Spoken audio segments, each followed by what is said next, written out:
আসসালামু আলাইকুম রহমতুল্লাহ।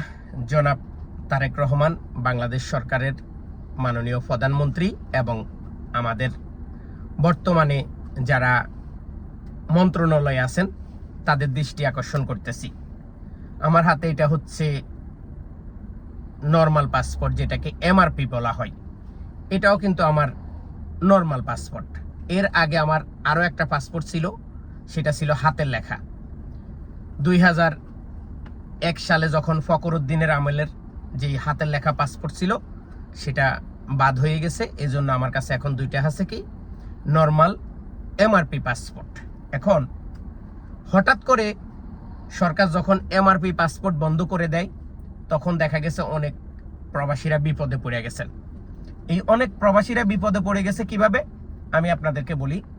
কারণ সৌদি আরব সহ বিশ্বে ছড়িয়ে ছিটিয়ে থাকা 1,50,00,000 প্রবাসীর সবাই কিন্তু ভোটার আইডি কার্ড নাই। অনেক মানুষের ভোটার আইডি কার্ড নাই। তো এই ভোটার আইডি কার্ডটা আপনারা বিদেশে দেওয়া শুরু করেছেন, কিন্তু সেটার কার্যক্রমও একবারে ঢিল, মানে দ্রুত না। এই হচ্ছে একটা জিনিস। আর আমাদের যেই পাসপোর্ট জটিলতা, এই বিদেশে পাসপোর্টটা যত দ্রুত দেওয়া যায় এবং বিদেশে কোনো প্রকার পাসপোর্ট যেন কোনো সমস্যা না হয়, এই জিনিসটা মন্ত্রণালয় এবং পাসপোর্ট পরিচালক বা পাসপোর্ট অধিদপ্তরের যিনি দায়িত্বে আছেন তাকে বুঝতে হবে। কারণ বিদেশে একটা মানুষের সবচেয়ে বড় পরিচয় হচ্ছে তার পাসপোর্ট। তখন এই পাসপোর্টটাই যদি আপনারা আমাদেরকে নাটক করে দেন বা এই পাসপোর্টটা নিয়ে যদি আপনারা আমাদের সাথে নাটক করেন, তাহলে আমরা কার কাছে যাব? আমরা কি উগান্ডার নাগরিক?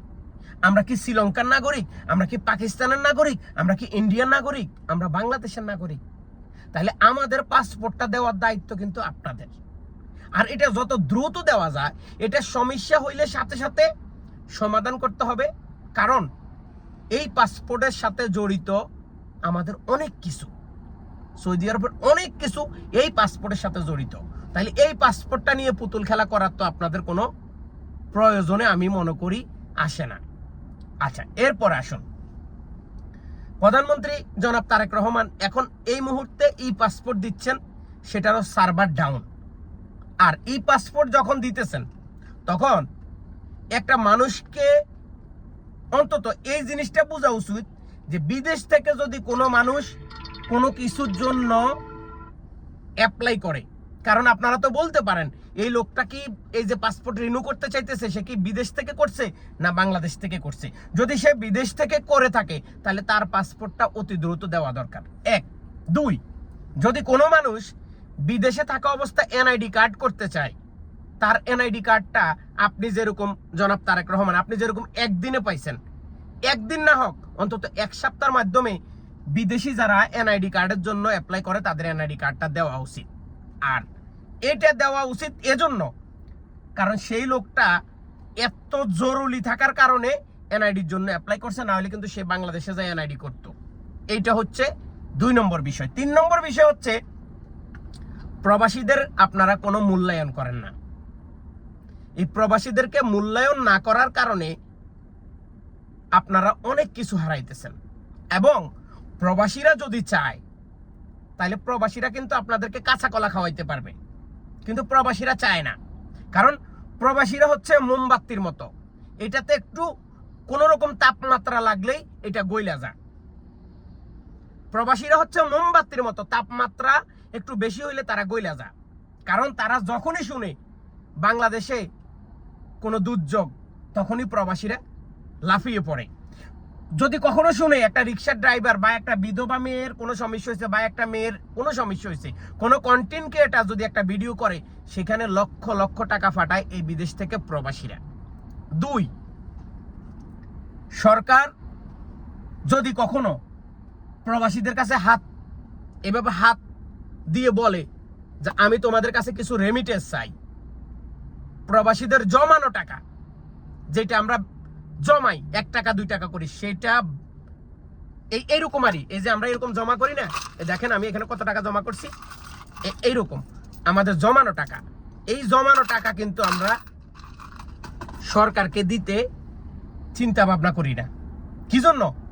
কারণ আমার দেশটা ভালো থাকলে আমার পরিবার ভালো থাকবে, আমার ফ্যামিলি ভালো থাকবে।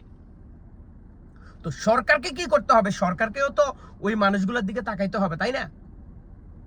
আমি জনাব তারেক রহমান আপনার কাছে বিনীত অনুরোধ করি, বর্তমান যেই সমস্যাগুলো আছে, আপনি সংসদ চালানি বন্ধ করেন, আপনি সংসদ অধিবেশন বন্ধ করেন, ডাইরেক্টলি প্রবাসী কল্যাণ মন্ত্রণালয়ে যান এবং একদিন আপনি এয়ারপোর্টে 1 নম্বর টার্মিনাল অথবা 2 নম্বর টার্মিনালে আপনি একদিন অথবা 2 দিন ওইখানে বসেন, সরাসরি প্রবাসীদের সাথে কথা বলুন।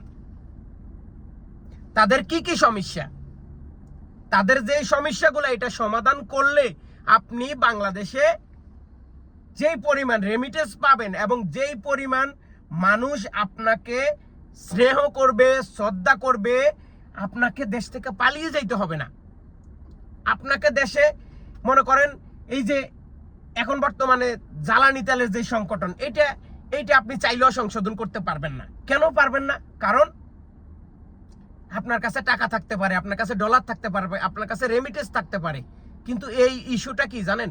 এই ইস্যুটা হচ্ছে ইন্টারন্যাশনাল, এটা হচ্ছে বিদেশের সমস্যা। এইটা আপনি দেশে সংসদে বসে যত কথাই বলবেন জ্বালানি তেল মজুদ আছে, আমাদের কোনো সংকট নাই, এইটা হচ্ছে আপনার মুখের কথা, এটা কিন্তু আপনার অন্তরের কথা না। কারণ বিদেশ থেকে যতক্ষণ পর্যন্ত তেল দেশে না যাবে ততক্ষণ পর্যন্ত আপনি কই থেকে দিবেন? আপনি জাস্ট মানুষকে বোঝানোর জন্য হয়তো আপনি আপনার মুখের কথাগুলা বলে মানুষকে একটু কি মানে বিভ্রান্তি থেকে একটু ভালো জায়গায় রাখতেছেন, এইটা ঠিক আছে। কিন্তু ওই মানুষগুলাকে আবার বুঝতে হবে বর্তমানে খেলা চলতেছে ইন্টারন্যাশনাল লেভেলে। কারণ যেখানে যুদ্ধ চলতেছে এখানে শুধু যে বাংলাদেশের পণ্য নিয়ে হাহাকার তা না, আবার বাংলাদেশে কিছু পণ্য বিদেশে হাহাকার।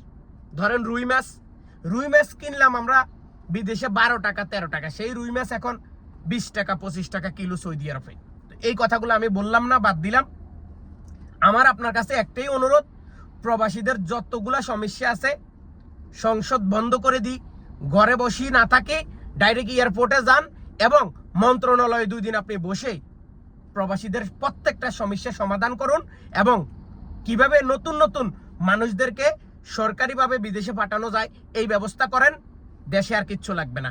এই মানুষগুলোই দেশটাকে সিঙ্গাপুর করে দিবে, এই মানুষগুলোই দেশটাকে সিঙ্গাপুর বানাই দিবে যদি আপনারা দুর্নীতি না করেন।